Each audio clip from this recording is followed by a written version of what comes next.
Dive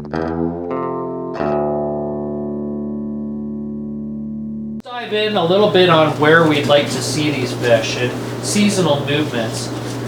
In the spring, what would you say you'd like targeting?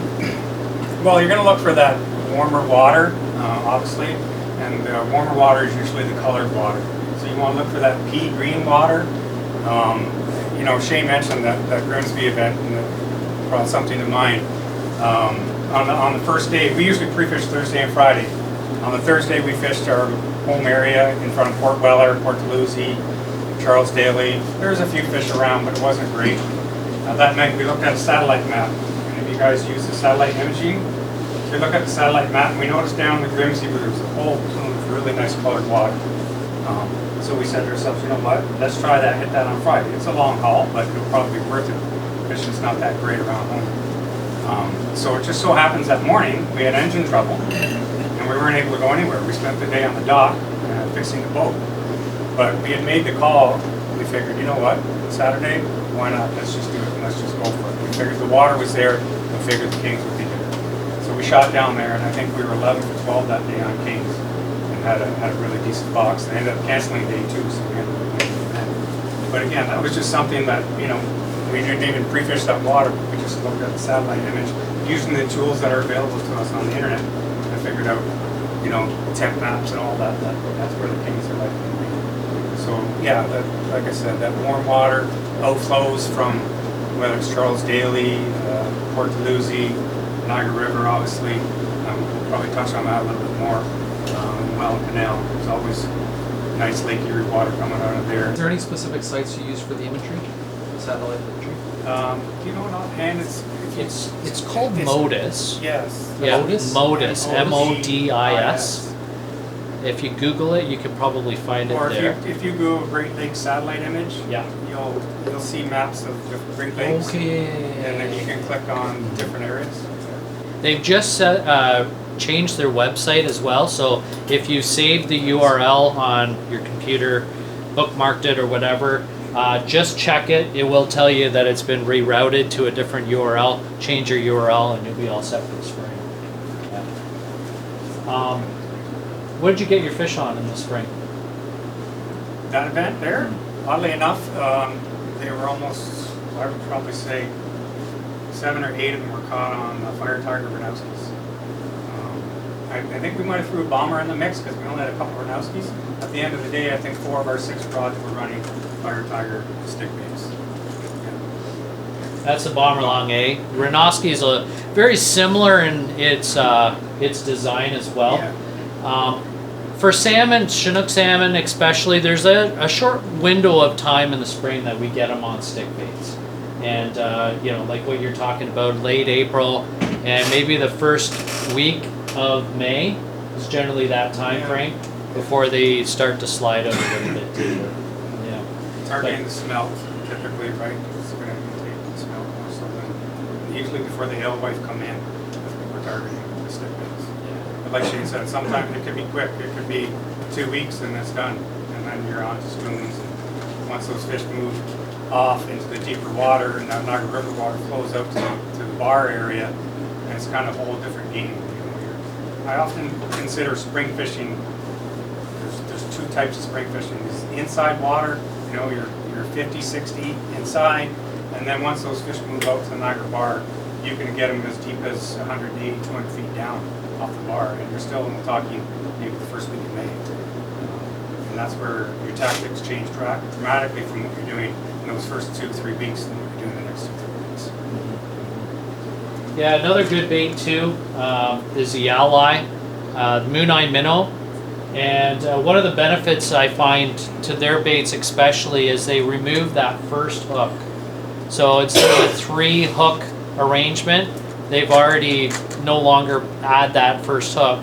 And Chinooks, especially in the spring, you don't want to hook them on the side of their face like this and pull them sideways. You just won't. So generally, like say for a bomber long A, for an example, we'll take that front hook off, but these baits you don't have to do that. It's already done. And some of them, like we often upgrade our hooks on our stick baits. It's not something you have to do, but like Shane said, I go one step further. I take the first 2 hooks off, and I only use the back hook. And part of the reason is because the kings, they smash the hell out of your bait. More so when you get them in, you get both those hooks in their mouth, and you get them in the net, and they're thrashing. We used to break so many tails off the Ranowskis all the time.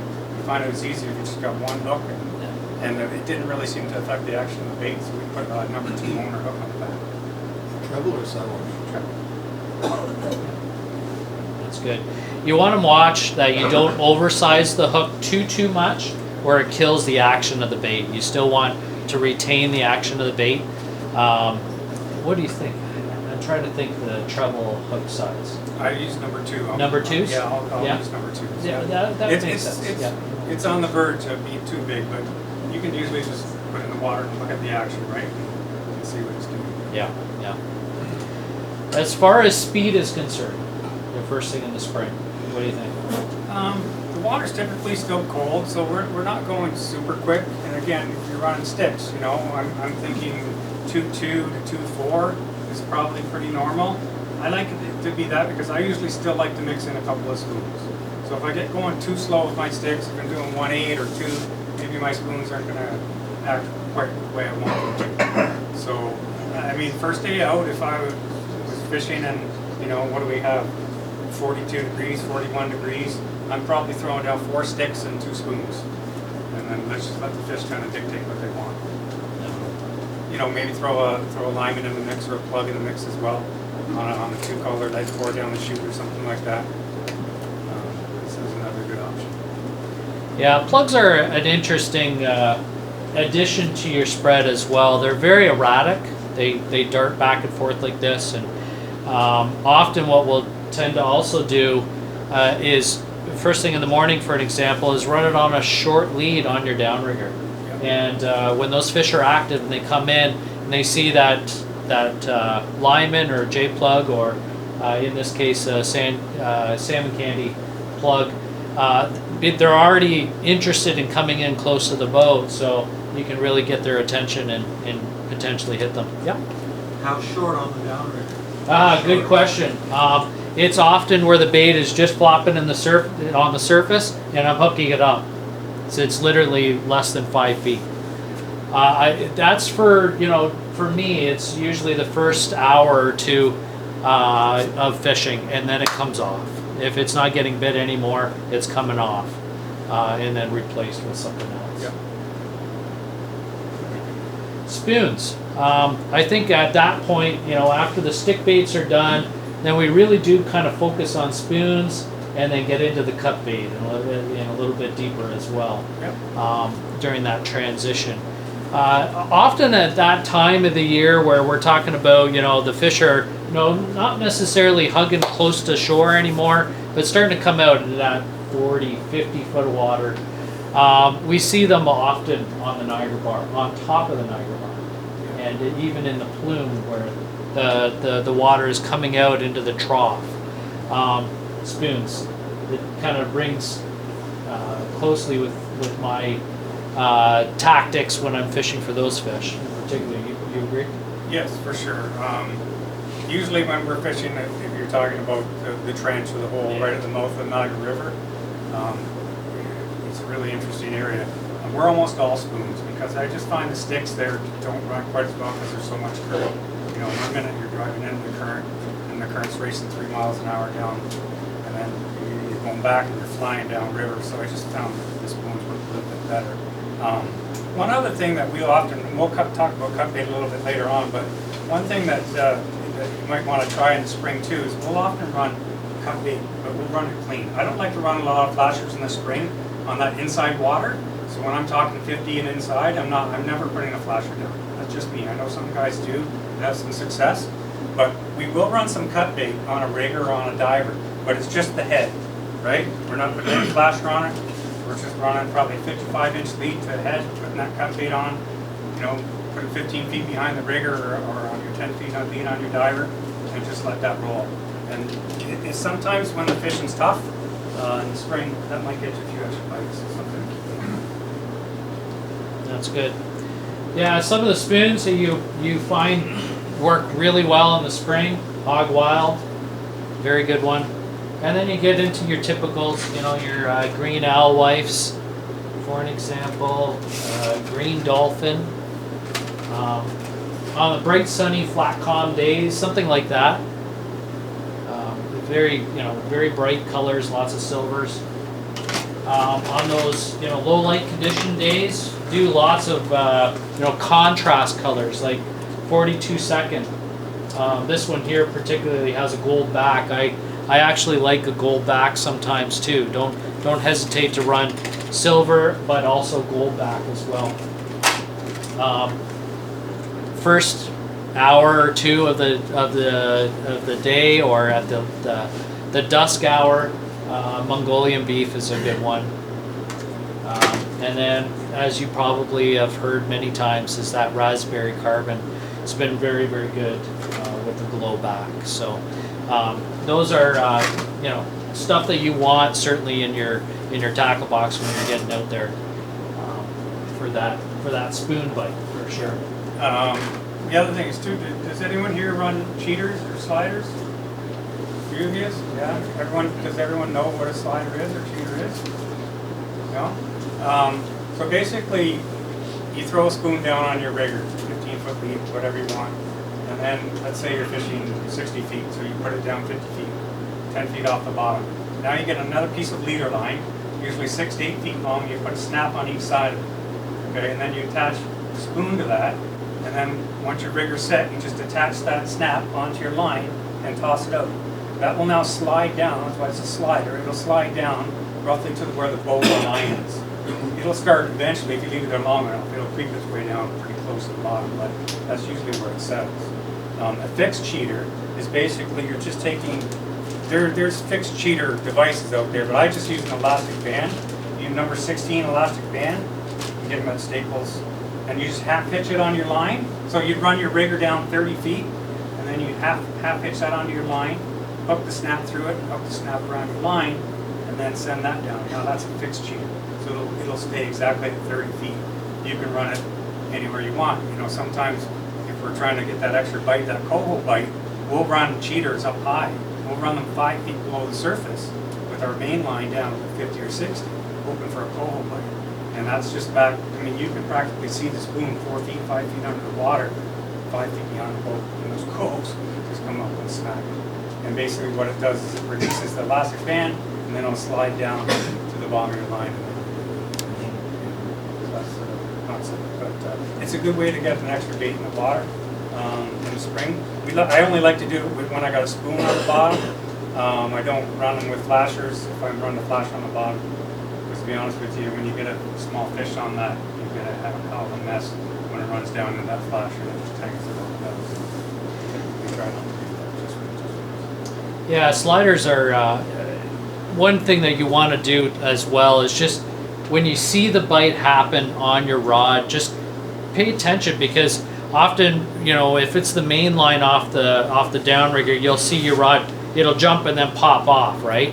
Often with a slider, your rod's just going nuts, okay? Because it hasn't pulled off the release clip on the downrigger weight. Right. So be cautious of that. You know right away, oh, that's on my slider. So you're gonna grab that rod and you're gonna take it off the release and then just start winding. But be careful when that slider's going down to the end that you're not gonna continue to wind super fast, okay? You're gonna almost feel it, okay, it's almost there, and then you get tight again. Remember, like when it comes to salmon fishing, you're not gonna set the hook. I see it often, you know, if I'm not paying attention and I have a client run to grab the rod, 99% of the time I see them wail on it. And you know, as a salmon fisherman, we do not set hooks. It's really just keeping the line tight, right?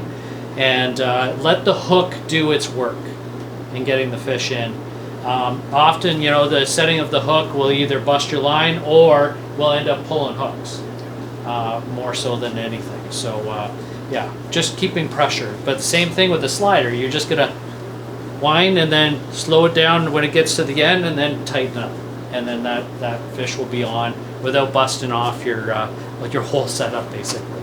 To that point about basically your release clip is doing the job of setting the hook for you. If you set the tension properly on that, then the hook is set when it releases it from the clip. Okay. So, and another trick that I like to do, two different releases I use: Scotty release and a Black's release. I know there's others out in the market. These are the two I'm most familiar with and I use. You can set tensions with these using a scale. So basically, this one here, it's got two settings on the Scotty release. I don't know if everyone knows that. So when it's back here, it's the strongest tension, and when you push the snap forward, it's the loosest tension. I never run on the loosest tension because I don't think it's tight enough. It's only about 4 pounds. Whereas if you run it here, typically that's about, and if you bury the line into it, right, it's going to be about 8 pounds. And I like to run, typically when I'm running flashers, I'm running 8 to 10 pounds. And when I'm running spoons, you're probably around 5 to 6. And one way to do that is just to take your scale, my bogey here, but basically this is on your downrigger cable, you got that in. You just take your scale and pull it back until the digital scale until you see 6 pounds, whatever you want to set it at. And then it releases. Do it a couple of times and just keep tightening your tension until you see that. It's a good trick. When we tournament fish, every morning before we go out, we check all our Black's releases to make sure that they're set at the proper tension. Because if you got them too loose, that fish is going to hit, you're going to get all these false releases. And that's why it's not getting hooked up. Make sense? Tighten your rod down Yes. all the way. Yeah. Crank it right in. Crank it right down. So that's kind of good too. It just obviously when the rod is bent right over, when that release does go, then it's already pulling slack up, right? The worst thing you want is slack line. That's how the fish comes off generally. So taking up that slack is really useful. Yeah. All right, moving on into deeper water. And now we're talking about, middle of May, we're starting to see these fish, especially those what we call overwintering kings. They're the fish that are been living deep throughout the winter, and they're now coming up. Often on the Niagara Bar, it's coming up on the ledge, and they're really on the feed now, and they're following at the alewife. So the alewife are starting to come up, same thing, out of the main lake and coming up into the shallows and on the south shore to spawn up on the beaches. So generally, those kings are coming out of that wintering stage in the middle of the lake and coming up and doing the same thing. The alewife are attracted to the warm water coming out of the Niagara River, and here come the kings as well. I know you do a lot of fishing with cut bait and fishing deep like that. You want to talk a little bit about that? Sure. How many guys run cut bait? Is it a handful? How many guys want to run cut bait or learn more about cut bait?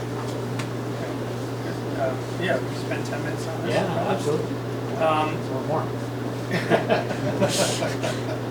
So, I think one of the misconceptions is, at least since I started working the store here last year, I had people come in that are new to cut bait, and the first thing they would do is they would head over and pick up a couple of these Twinkies, or 3-fly rigs as we call them, and just automatically kind of assume that that's how you run cut bait, which up until probably maybe 5-6 years ago, you probably couldn't find any 3-fly rigs on anywhere in southern Ontario for sale. I think Dreamweaver might have had a few, but Tom wasn't doing them. An interesting story about Tom Allen from Atomic. I chatted with him maybe 10-15 years ago, and we were running Twinkie rigs.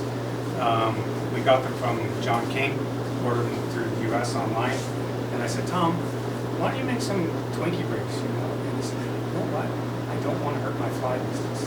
He says, if I start selling Twinkie rigs for cut bait, then our people are going to stop running my flies. Fair enough. Makes sense, right? But now, Tom Allen, he sells probably more Twinkie rigs in southern Ontario and western New York than anybody, and he also sells cut bait. So I think Tom had a different train of thought there somewhere along the line. But my point was, just to get back to that, is if you're just starting out, you don't need to spend $30 on a Twinkie or 3-fly rig. I'm going to guess probably maybe 70 to 80% of the time when we're running cut bait, we're just running it straight on a meathead, flasher and a meathead. We're not running the 3-fly rigs. There's days that the 3-fly rigs work well, and there's other days when the fish don't really seem to want it. So if you're just starting out, I would suggest that you just find yourself a couple of bait heads, get some 30-pound line. Number 2 hooks is what I like to run. And I'll show you a couple examples here.